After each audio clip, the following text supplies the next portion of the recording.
Why wouldn't we begin the show with the little Sun Belt Fun Belt? Great finish. Eastern Kentucky and Troy. 30 seconds to go, fourth quarter. Eastern Kentucky down 28-23. Parker McKinney to Keon Dixon, 4-yard touchdown. EKU would miss the two-point conversion, lead 29-28. After a Troy kick return, 7 seconds left. Outside of field goal range at the 45-yard line, Gunnar Watson to Khalil McClain. 15 yards, slides down, 2 seconds left. Evan Lagasse, game-winning field goal. No Got it. kicker situation.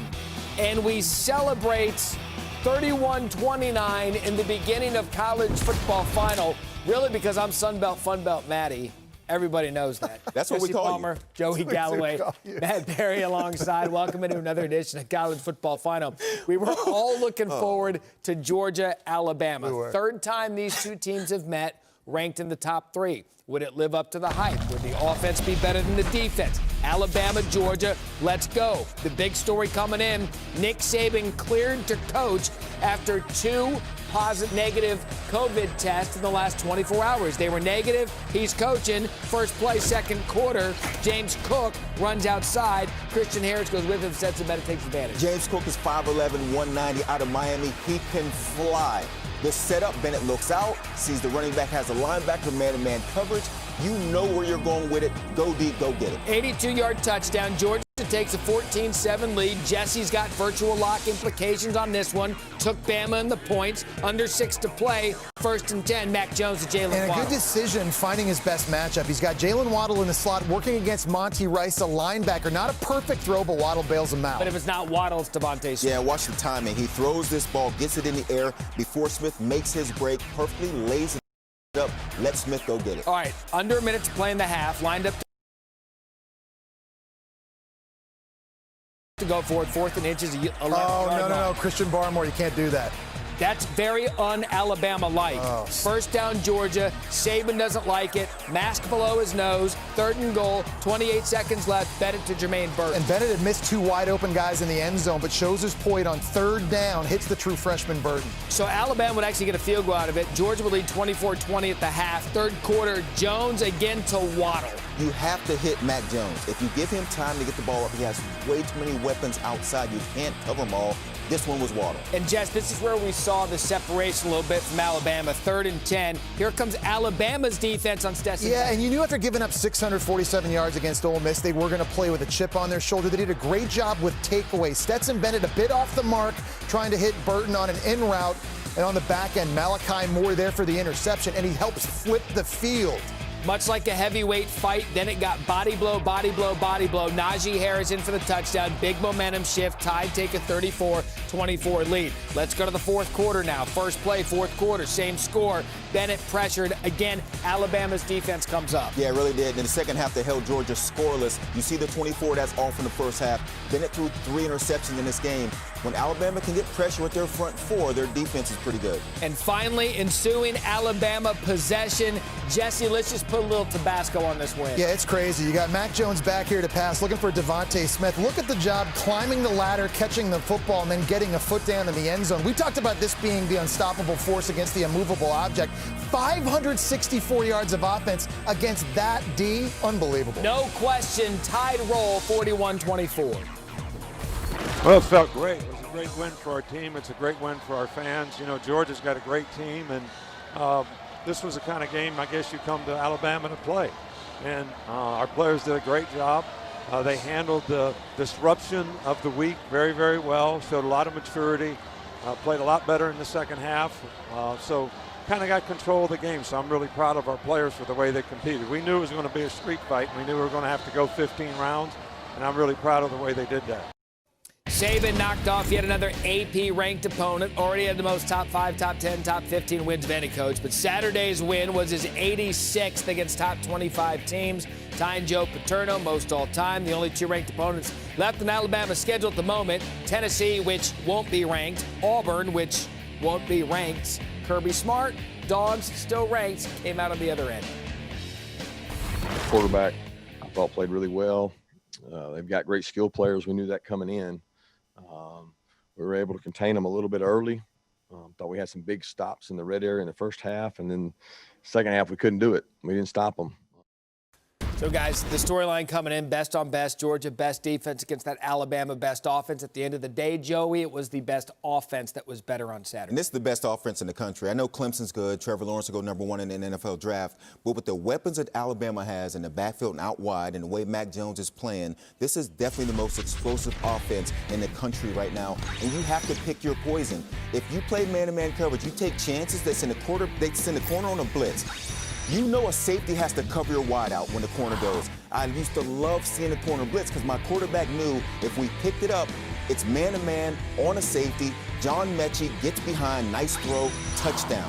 Now we're down close to the end zone. We're going to crisscross. Watch when this ball leaves Mac Jones' hands. Devontae Smith hasn't come out of his break yet. Defensive back has no clue what's happening. He throws the ball to a spot. This is terrific timing. Let your athletes go make a play. And then, of course, you bring in Jalen Waddle. This is the first game that Alabama has had 2 receivers over 150 yards. You have to pick which guy you want to play. The safety has his eyes on the inside. The problem, you leave your corner with Jalen Waddle going down the field. Waddle had 161, not to mention Najee Harris added in 152 rushing yards and a touchdown. You can't stop this offense. Too many weapons. And after being embarrassed by Ole Miss last week, I thought Bama's defense looked better. They did a great job with takeaways, 3 in this game. And the defensive line, I thought, made some plays up front. You're going to see a little stunt, some D-line movement up front. Now, they're not getting a lot of pressure. There's a clean pocket for Stetson Bennett to throw into. But watch big DJ Dale. He's got his eyes on the QB, bats this football down. It's a Boygby, the other D lineman, that actually picks it off. It was a big play early. On 3rd and 10, you've got 5 guys in the front of this defense. They're not ready to go. A little tempo by Georgia, but the back end bails them out. You've got 6 guys with the eyes on the football. Remember, the secondary starting 4 new bodies in the back end this season. They got torn up against Ole Miss, but here making a play more on the pick, is able to return it to midfield. And finally on 3rd and 6, more games up front. D-end goes inside. Christian Harris, a linebacker, able to get outside. That tackle gets picked. He doesn't make the sack, but he's now forced Stetson Bennett outside of the pocket, commits the cardinal sin trying to throw the football back inside, and there's your 3rd interceptions. Turnovers are going to be critical now for Alabama because with that offense Joey was just talking about, you pick something off, you get a fumble, you give it back to Mac Jones. That's a 14-point swing. They had no turnovers against Ole Miss last week, 3 today. This does look like the best offense in the country. Defense needs to keep improving. You got to be a complete team to win a national championship, but I think the defense took a big step in this game. We'll see if this is the first of 2 meetings between these teams. Yeah. Can Georgia take care of their business in the SEC East? We'll see these 2 in Atlanta for the SEC championship. Got a little Matt stat for you as we go into North Carolina, Florida State. You guys know where Mac Brown went to college? Florida State. How many times he's beaten his alma mater? None. Oh, you guys aced it. I had so much more plans for that. You guys killed it. Jordan Travis, Cameron McDonald, 12-yard TD pass. The Louisville Travis made this offense different. It's like they play with a confidence. They got things rolling early in the first half. May I remind you that North Carolina's 5th-ranked team in the country. They were 2-touchdown favorites, and Sam Howell a dime. They're never out of it because they're so explosive. Bo Corrales on the outside doing a nice job. 2 defenders around him hauling that in. FSU was up 31-7 at the half. Here comes UNC, 4th quarter. Javonte Williams, 2nd and 20. What a catch. You're starting to wonder, is this the Florida State team that we've seen crumble in the past? That's really good coverage, but a better catch on the sideline. And I think we all thought, here goes Florida State, especially after this. De'Ami Brown, 25-yard TD. And De'Ami Brown, he's the best deep threat that Sam Howell has. And you see, with his speed, he can take the top off the defense. Next UNC possession, Howell up to Corrales, makes another incredible catch. And again, great coverage, but Corrales goes up for his 4th catch, 141 yards on the day. You can't cover it any better than this. You're a defensive back, great position. Corrales was just better. And again, North Carolina driving a tie or potentially win. 4th and 9, Howell to Williams. And this is just drops, Jess. Yeah, this is a play you have to make in this type of position if you're going to put yourself in a shot to win. Florida State gets the dub. It's their first win as an unranked team versus an AP Top 5 opponent since 2007. Big win for Mike Norvell, statement win. It's unbelievable. These kids have done a great job believing in what we're asking to do. They go to work every day just trying to improve. That's all we're trying to do is get better each and every practice, every rep that we get, and this is a payoff. This is what it's all about. Just so proud of this football team and what they accomplished tonight. We weren't ready to handle the surge that they had in the first half, and then the kids settled down. I've never been prouder of a group to come back and play like they did in the second half. And Coach Roll at Texas always told me when your team plays like that, they didn't lose the game, they ran out of time. Because they obviously dominated the second half. They were just in some trouble after the first half. Mike Norvell gets that statement wins that he needs, but I think this team has changed its course since changing quarterback to Jordan Travis. When he went in the second half against Jacksonville State, this has now become a totally different team, guys, and his athleticism is what gives this offense a chance. Their offensive line struggles, but with him running the ball in the design run game, he's able to do some good things with that extra blocker, also scrambling, especially on third down. He can move the chains. He's a weapon in the red zone. I don't think he's as accurate a passer as James Blackman, but he's good throwing the deep ball, so there are explosive plays, but no doubt. You've watched them play against Notre Dame and now against UNC. This team just seems to have a different confidence, a different energy level. And this guy's only a sophomore. This is a guy that Mike Norvell, he can build around to help this team get better. Is this the moment for Florida State? We've been waiting on him to look different. Mike Norvell comes in, a rocky offseason. They get into a season, and then he has to miss a game against Miami because of COVID. And they just hadn't looked like the Florida State team we expect him to look like. The first half, really good. Over 100 yards passing. Second half, just 9 yards passing. And everybody sitting here was thinking, this is the same Florida State team we've seen before. Get a lead, don't know how to hold on to that lead and give it back. They held on. This is a confidence boost.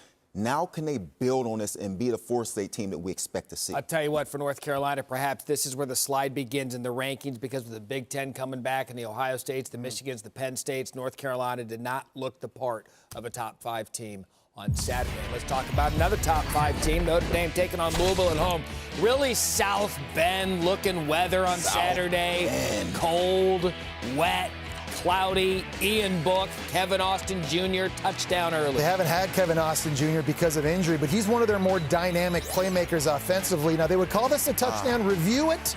He was out of bounds. Brian Kelly would then send out the field goal unit. Yeah, he would, and 31-yard field goal, so it's like, look, we don't get it. But then he dials up the fake, and it just, well, it doesn't It's work. a great call till they had Matt Barrie running the ball. I mean, Matt Barrie's not going to get you a couple yards. Let me tell you something. I would have lowered the shoulder right. and still not have gotten it. All right, so third quarter, Louisville would make up for it in the third. It was 6-0. This game was kind of just sloppy and ugly to watch. Malik Cunningham to Javian Hawkins. Yeah, it was a gutsy performance by Cunningham, too. He was getting hit a lot, went 16 of 18, and was actually forced to leave the game at some point. And then Marshawn Ford, 1-yard touchdown. Louisville would actually grab the lead, 7-6. Notre Dame would settle down late. A win is a win is a win. Yeah. 3rd and 8, Book scrambles and scores. And Book gets his 5th rushing touchdown of the season, and this is what he does. He's not flashy, doesn't make great plays, but he'll make these kind of plays. The gritty plays, get it in the end zone, find a way to win. Notre Dame has now won 8 of 9 as a top 5 team. Still ahead on SportsCenter. There are streaks in the SEC that were made to be broken, and that happened on Saturday. We'll tell you just how long it was for South Carolina and Kentucky. Plus, the 90s, my favorite decade by far. But what does that have to do with Memphis and UCF? Find out next. We're off and running. This is College Football Final.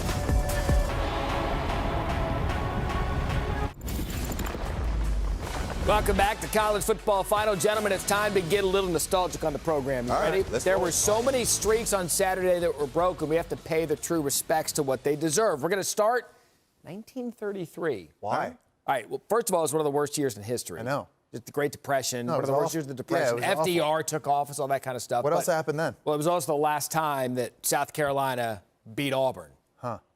Another stat in this game, South Carolina had never beaten Auburn since they joined the SEC. Bo Nix looking to right the ship. Nix buys time, throws towards Seth Williams, but he's picked off by Jalen Dickerson. And here's a theme in this game. Miscues in the pass game on 3rd down. Throwing behind Seth Williams on an in-breaking route. That would cost Auburn. South Carolina would score a touchdown on the ensuing drive to cut the Auburn lead 16-14. Then it's Nix again, but it's also broken up. Then they start mouthing at each other. Yeah, and he relies on Seth Williams to make these kind of plays, and when it doesn't happen, their offense looks off kilter. Nix was 24-47. Everyone's upset. All right, Cocky takes advantage. Colin Hill to Shi Smith. Shi Smith's the go-to guy now in this passing attack for South Carolina. How about throwing a fade to a guy when the corner is 12 yards off staring at the quarterback? 20-19 Gamecocks, and then Nix picked off by J.C. Horn. And once again, he missed Seth Williams on the sideline.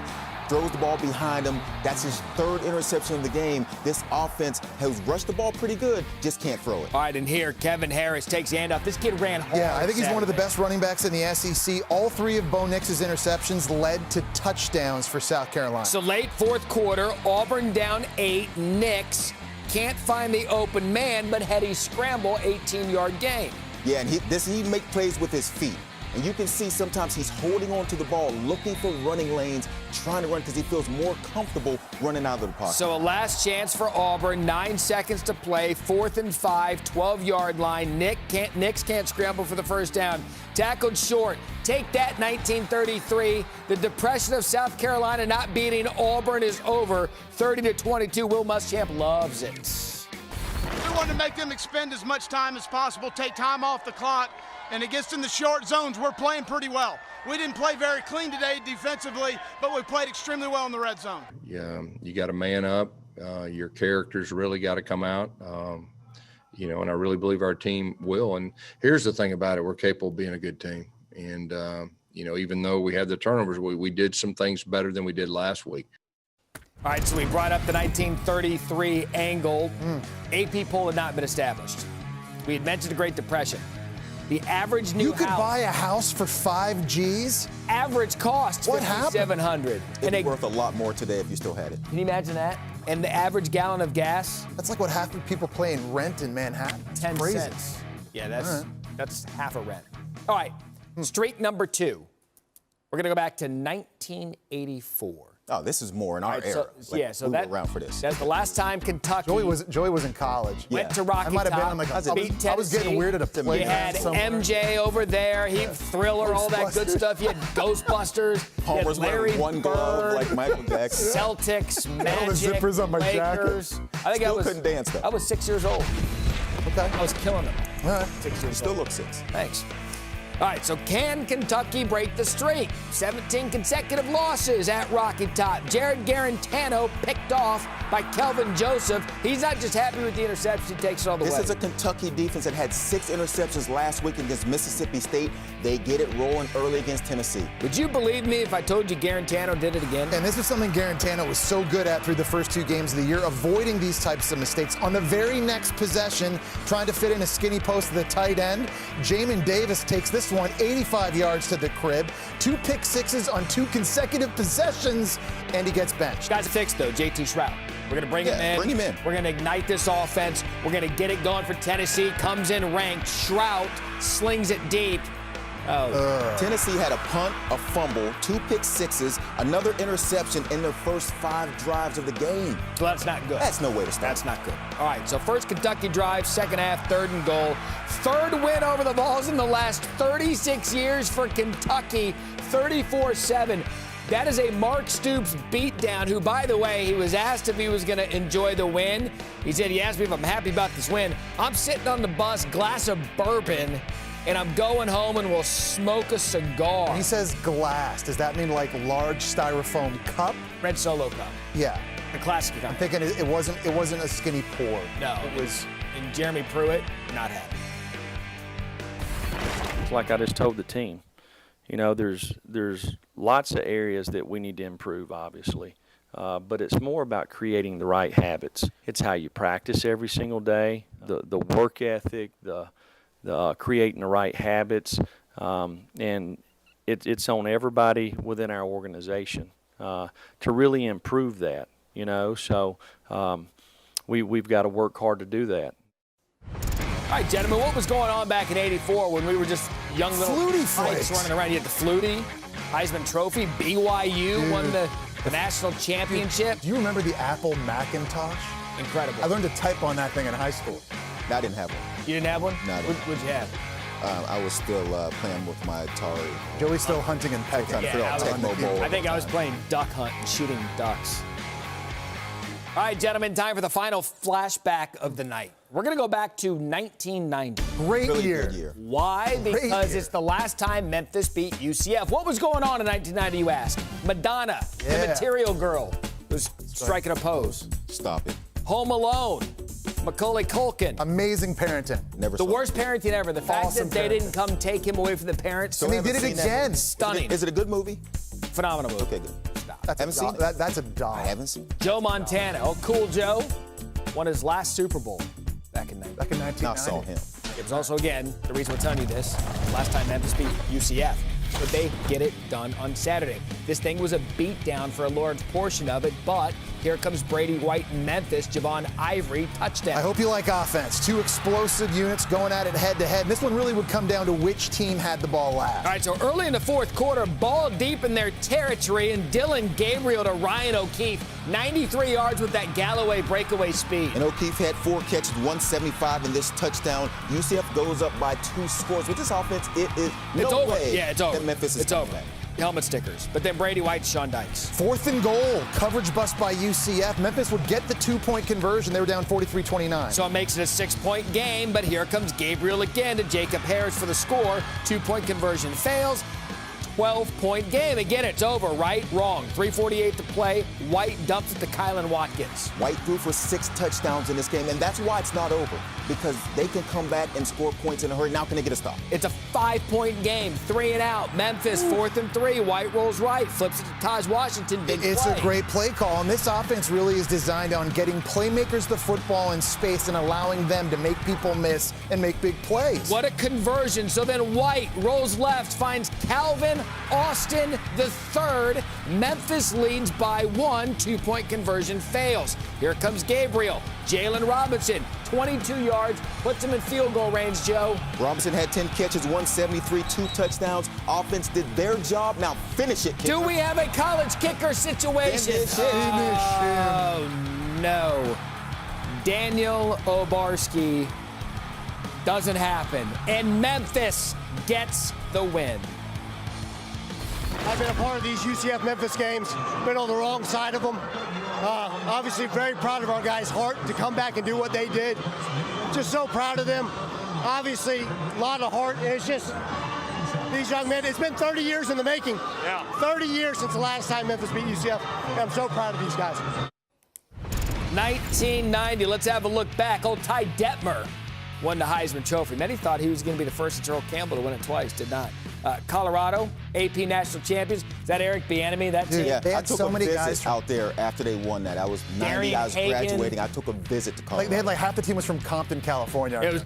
They were nasty. Deion Figures maybe was UCF, still a Division I AA team. Became a member in 1996. What a year, 1990. That's our flux capacitor, 1.21 gigawatts. We're back in real time. Jesse and Joey are going to give you the top 5. I'll save you some suspense. Clemson's in there. What about Georgia and Alabama? Plus, Navy getting the win at the tweet. Winning teams make winning plays and find ways to battle through adversity. That's what you saw Navy do. What a team win. We'll keep celebrating here on College Football Final. Welcome back to College Football Final. I do want to issue a parental warning that this next highlight might be graphic for those of you who live in Atlanta. Clemson, Georgia Tech. Trevor Lawrence, Amari Rodgers, virtual lock implications for my guy Joe. I mean, it's 7-7 right now. And now it's 14-7. Georgia Tech's in this. Just they're in it. Stop. In it for how long? The coin toss? Yep. Lawrence then over to Zamari Walton. Under pressure, it's a skinny post, and the receiver's Zamari Walton. He kind of just slows up on the route a little bit, and believe it or not, Trevor Lawrence is human. He actually makes mistakes. That was picked by Walton. First interception since October of 2019. Then Lawrence to Davis Allen. And watch the effect it has on the defense of Georgia Tech when he fakes the pitch. Everybody is coming up.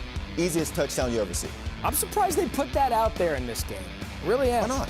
Less than 4 minutes left. Lawrence to Frank Ladson Jr. I don't know if there's anybody in the country better throwing when rolling to his left. As a right-handed quarterback, no one does it better than 16. His first half statistics, 5 touchdowns, 404 yards. Clemson wins 73-7. Trevor Lawrence, it's getting embarrassing. I loved how they responded. We didn't start off very well. A couple turnovers, big play on defense for a touchdown. But there's always a little turbulence on the climb, but we kind of got going and got up above the clouds and took off. It's fun to be a part of, for one, such a good team, but also just good people. Just surrounded by so many good leaders and obviously players, and we just love playing with one another, and saw that today. We just had fun. Yeah, I bet it was fun. 66-point win, the largest win by an ACC team in conference play. For those keeping track at home, 3 of the 5 largest wins have come at the hands of Trevor Lawrence. There's a stat for you. The only other ACC team with 60-point win in conference play, Florida State. All right, so here's something that happened on Saturday, Clemson, Georgia Tech. They were winning by so much. Their punter, Will Spires, 3 punts, 152 yards on the day. He's now in at quarterback. Yeah, it's like Oprah. You get a pass, and you get a pass. Everybody gets a pass. He threw it to Drew Sweeney, Dabo's son. Is this... Who's still watching at this point? Is this a bit insulting? No, I mean, no. You get your guys in. I mean, okay. You know, everyone gets to throw. That's how it should be. Well done on the Oprah drop. All right, so this was the anniversary, 12-year anniversary of Dabo being named the interim coach. When he said in his press conference infamously, we'll see what happens.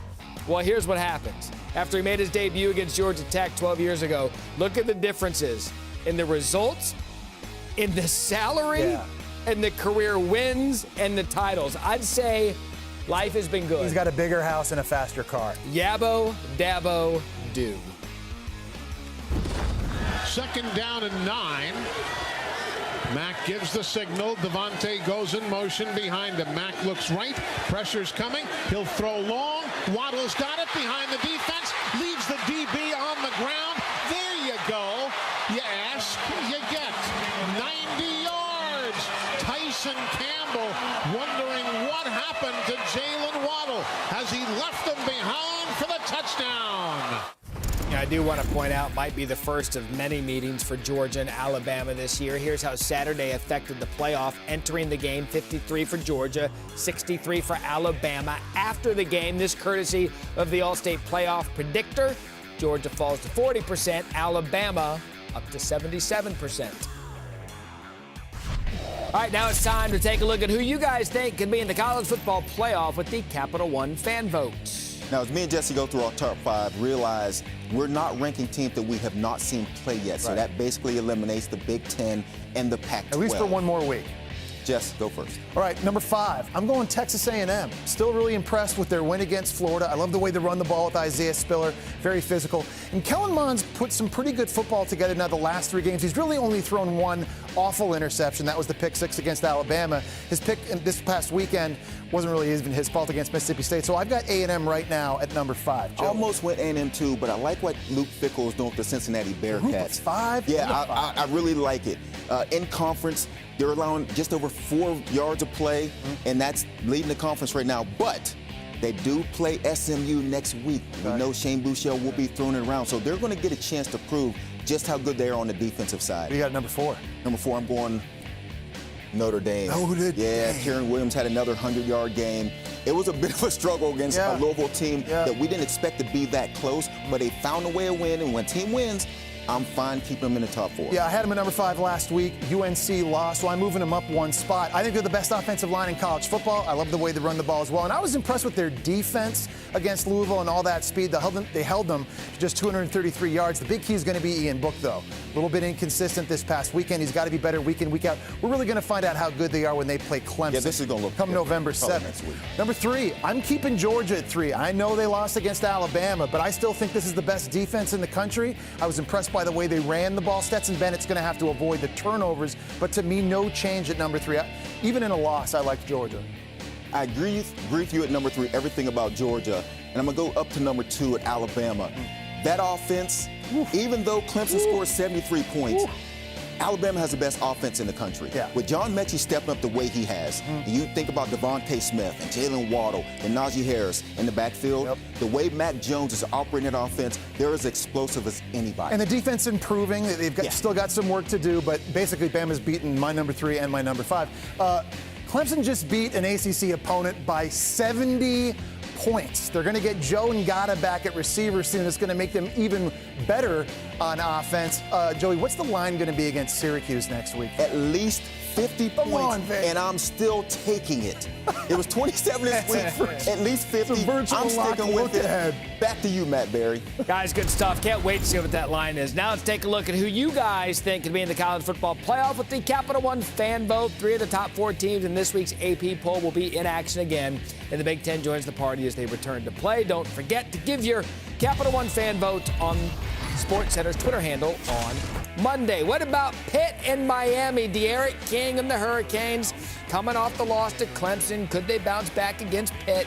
Cameron Harris, 35-yard touchdown. Miami takes a 7-0 lead. Offense gets it going early. Now, in the third, King finds Mike Harley running down the And it was sideline. tough for De'Ara King in this game. He was under immense pressure from an outstanding pass rush of Pitt. But as you know with De'Ara King, he can extend and he can buy himself time. Joey Yellen, transfer from Arizona State, getting his first start for Pitt, strip sacked Quincy Roche and Jalen Phillips. This is a Pitt defense that gave up 30 points in their first 3 games. Now they've gone 3 straight games, giving up 30 points a game. And I love that Miami's always going to have a tight end. Always good ones. And listen, their best tight end, Brevin Jordan, he didn't even play because of an injury. So how about your boy Will Mallory stepping up? 2 TD catches for him. Will Mallory, Miami wins 31-19. Now they've beaten Pitt 3 straight times. You guys, remember how bad the SEC defenses were last week? Don't remind me. You think they could bounce back? Brutal. We've got numbers to prove that perhaps it was an anomaly. Plus 2020 vision.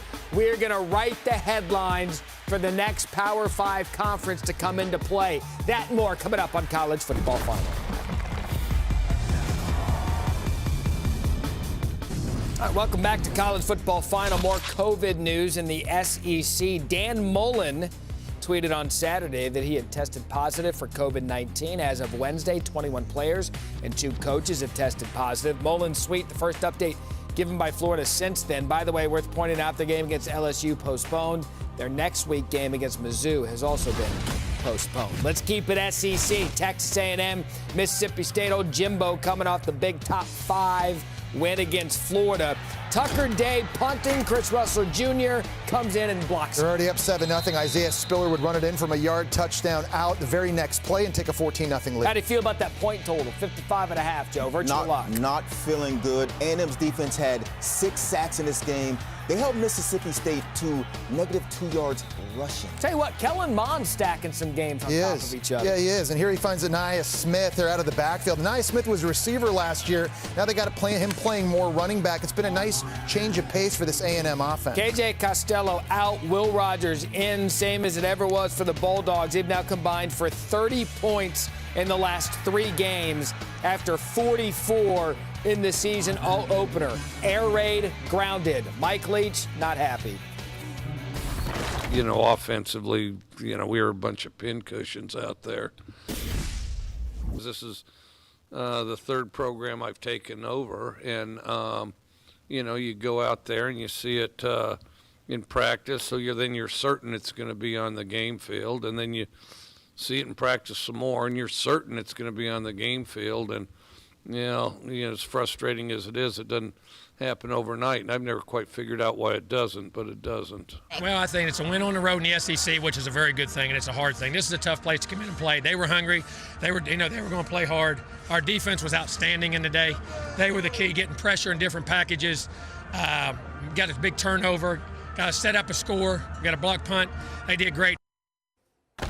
Other half of the state of Mississippi, Ole Miss taking on Sam Pittman at Arkansas, coming off a brilliant offensive performance in a loss to Alabama. Most of that was Matt Corral, but Saturday he had issues. Yeah, he was making good decisions against Bama. Not so much in this one. Jalen Catalone takes this back to the crib. It's Woo Pig Suey. Woo Pig Oski. Okay, well, let's go Oski. Dollar. Like it. Felipe Franks, Treylon Burks. This is a catch of the day, I think. Yeah, Treylon Burks is 6'3". To the back of the end zone, reaches up, snatches it one, and he had 11 catches, 137. There'll be fights if that's not in top plays later.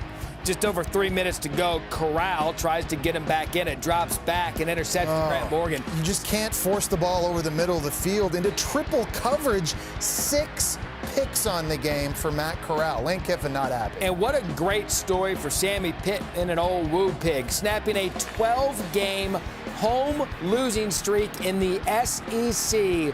Arkansas gets the win 33-21, and another big win for the Razorbacks. Our defense made so many big plays. I'm wore out, and I never even played a snap. I'm so tired. I'm so proud of the kids. Barry Odom, Sam Carter, Rhodey, Derek LeBlanc, their defensive staff did a great job. I'm so proud of them and their players to get all those turnovers. It was just awesome. This game can be really humbling, and you got to be careful reading all your stuff during the week and how great you are and all this, because it'll bring you right back down. And once you start playing really well, people, they study you. And today they read his eyes, and they played all zone. And he was staring guys down, and that's where the interceptions came.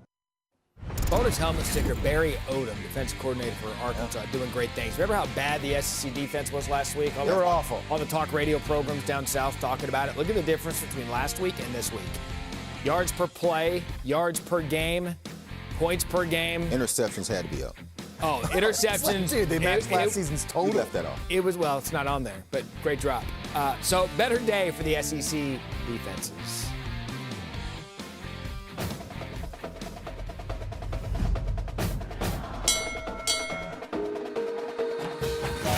This young man is a freak. Ohio State has all the talent. You can make it, you just gotta stay committed. Can't just talk it, gotta live it. Can't just walk it, gotta spread it. You can take it, just believe it. Gotta stand up and then achieve it.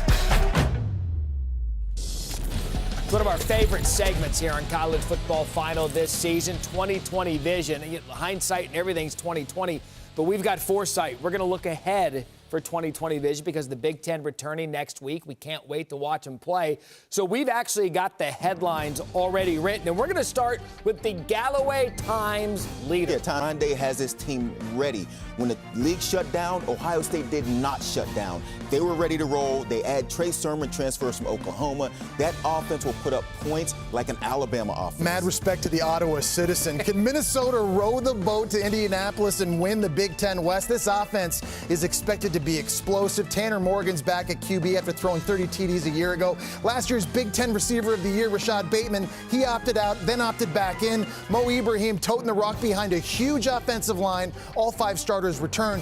Defense is going to be a big question, but the schedule is great. They avoid Ohio State, open with Michigan at home, the big game on the road at Wisconsin. Row that boat. The Daily Barrie Beacon asks the question, 8 is enough? And I ask this question because of this. The Big Ten did a great job in getting back into competition, but they left themselves 0 wiggle room with 8 games and no bye weeks. If and when a COVID situation happens, could it eliminate a team from playoff contention because of not enough games? Can't wait to watch it all unfold, including the big games this weekend. Gentlemen, quickly give me one game on this board you want to see. Michigan at Minnesota. Jesse just talked about this Minnesota team. Had a great season last season. Can they keep it going? It's a great chance to make a statement against Michigan. How about Penn State at Indiana? A lot of people probably sleeping on Indiana. They're going to have a real good offense, throwing and running the ball. I expect a lot of points in that game. Big Ten is back. Then we'll be down 1 Power 5, still waiting on the Pac-12. So many top play options. Will it be an interception? Will it be a catch? Will it be something wacky? Find out. Plus, what you're not supposed to do. You know it, and I know it. If you do something stupid, you get $1. Love Monday Night Football this week. You get Kyler, who, by the way, owns Cowboy Stadium, but that was a member of the Allen, Texas Eagles. Now he's a member of the Cardinals. Monday, 8 p.m. Eastern, 6 p.m. Monday Night Countdown. ESPN Reports, ESPN TV, and the ESPN app. Do a little ACC, huh? Virginia Tech, 3-1. Boston College looking to play upset in Blacksburg. They were going to have to stop Hendon Hooker, who played really good football Saturday. Yeah, it was his first start of the season. They already had a really good running game, but it just got better. Hendon Hooker, 164 rushing yards, 3 TDs from the QB. A lot of yak on this one. Hooker to Khalil Herbert. BC turned the ball over 5 times in this game. The VTech offense was good, but the defense was a lot better. And the Virginia Tech gets the win 40-14 over Boston College. A sneaky 3-1. Pay attention to the Hokies. Duke and NC State, final virtual lock implications. Jesse Palmer had NC State go Pack. But I'll tell you, watch out for Duke. They'll get you. Yeah, so we saw a lot of pick sixes this weekend. We saw a lot of block punts this weekend as well. How about Duke getting a momentum-shifting play here on the road early? Isaiah Fisher-Smith comes completely untouched. Watch him here on the left side. Yeah, we're not going to block that guy. Somebody block that guy just for a heck of it. Dorian Mousey picks it up, and he scores. We want to watch Jesse Palmer sweat. 45 seconds left in the hat. Here comes NC State. Hey, you know what? They said, look, you guys got one, so we'll let you block one of ours. Give you a touchdown. That way, every special team can be happy and angry at the same time. First and goal, NC State down a touch. Devin Leary to carry Angela. But I'm sweating a little bit now, Barry, because Leary gets hurt at quarterback. Bailey Hockman comes in. Watch this pass here on first and goal, throwing the smash route. Oh, so pretty. He completes it to Taylor Thomas, but the ball goes right between Jalen Alexander's hands. That might have been a pick six, and that's why you play DB. It's a cover. I texted Tim Beck. Actually, my high school coach, Beck, Swirl High School. Appreciate it. Now calling ball, I said, you need to give Jesse and do Okay. Jesse solid. I need him to be 2-0 this week in virtual locks to be happy. 5-3 in the season. Joey, you didn't win, you didn't lose. Yeah, another 3-1 week for virtual locks, and we're still making people money. That's it. Combined record. You're 11-5. welcome, America. You're welcome, America. If you're not listening to these guys at this point, you know what? It's $1 for you. Speaking of making money, we're now handing out money. If you do something stupid like this, you get $1. This was Palmer and his buddies back in Florida after games. Different drink, but possibly close. You can't do it. You can't. But they're socially distanced. They are socially distanced. What song do you think's playing there? None. No rhythm. He ain't hearing one song. How about Georgia Tech? This is the second time this year we've given a Georgia Tech fan $1 because of their I wonder what behavior. Look at this. This is a few weeks ago. This guy's asleep. At least I know the guy on the left's conscious. But after you get 70 points hung on you by Clemson. When he saw the punter come in and throw a pass, that's when he laid down. Still holding your pom-pom, that is $1. Georgia Tech, and you're in the montage. And we've seen some celebrations. How about take your helmet off first? No, you don't. And then this would fit. It might have Barry, COVID can I give on it. $1 to Stephen Oling, our producer? Yeah, you can. And this, who why? took Georgia Tech 27.5. Was he close? That's not even in the zip code of being close. But let's work on the celebrations. $1 for everybody for all of that. All right, that you saw is actually a top play because he gets $1 for doing that. But the reason he put on the hat unsuccessfully Go get it, was big because fella. of that successful interception. That's There a is deal. Now he only has to pay 50 lineman. cents. Now it's just down to 50. I mean, 50 cents? No, I think you walk it all back. Yeah. He's even with us. You're good with us. Darius, you're out. Number 4, UMass Georgia Southern. Josiah Johnson finds Taylor Edwards, who makes a nice one-handed All right, so grab. first, nice job by the QB, keeping his balance and getting this throw up, but a way better job with the one-handed grab. That's ridiculous. And stays in bounds and hits the circle button. There was a lot of one-handed grabs on Saturday. Chase Bryce, Jake Bobo. Oh, my God. Oh, go up and get it. One elbow in counts as a foot. Elbow down first. Yeah, that's a completion. That guy should be boxing out for Coach K. Number 2, Lindell Stone, intercepted by Kalen Carson. This Virginia Wake Forest. First off, Lindell Stone, best QB number in college football right now, wearing number 36. But, okay, you know what? I take it back what I said earlier about defenders not being able to catch. That was beautiful. Okay. And number 1, Traylon Burks, Woo Pig, catch it. 6'3", used every bit of it. Snatch it, get a foot down. That should be the top play. You could get a helmet sticker for that. It's coming. The helmet stickers. The most coveted prize at the end of a college football Saturday. Our helmet sticker ceremony when college football final concludes. You don't just roll the ball out against Liberty. No, you don't go to the Carrier Dome and just get a win, especially when Shedra Lewis is playing. And how about the Flames? They got that fire. 338 rushing yards. They gashed Syracuse on the round. They're an independent team. They're going to play NC State and Virginia Tech down the road. Those teams better watch out. Liberty taking a wild hack out of Syracuse. Time now for the best part of the program. Helmet sticker ceremony. Galloway. I'm going Kentucky's entire defensive unit. 6 interceptions last week in Mississippi State. 2 pick sixes, created 4 turnovers in the first half against Tennessee. Unit sticker. J.C. Horn, DB at South Carolina. How about his game? 2 picks, 4 pass breakups. In a game against Auburn where starter Mukwamu is out of the game, he's got to mirror Seth Williams. Phenomenal receiver all over the field. Joe Horn's son made plays. Said a lot of things about Trevor Lawrence in his career, but the first thing we said about him on Saturday, career high in passing yards, 404, passing touchdowns, 5. Trevor Lawrence helmet sticker. Devontae Smith, 11 catches, 167, 2 touchdowns against the best defense in the country, which is Georgia. But there's so many guys on that Alabama offense you can choose. Brady White from Memphis was in a QB duel against Dylan Gabriel from UCF, but he throws for 486 yards and accounts for 7 touchdowns in the win. Awesome. How about Woo Pig Oski? Woo Pig Oski. Interceptions on Saturday, 3 of them from Hudson Clark. Woo Pig, Sam Pittman, you guys get the final helmet sticker of the night. Sam Pittman, early Coach of the Year candidate? Yes, no question. This is the final weekend without Big Ten football. Come on, Big Ten, let's go. Let's go. Let's go. For, right? Row the boat. We're going to row it. Best show of the week. Boat. Yeah.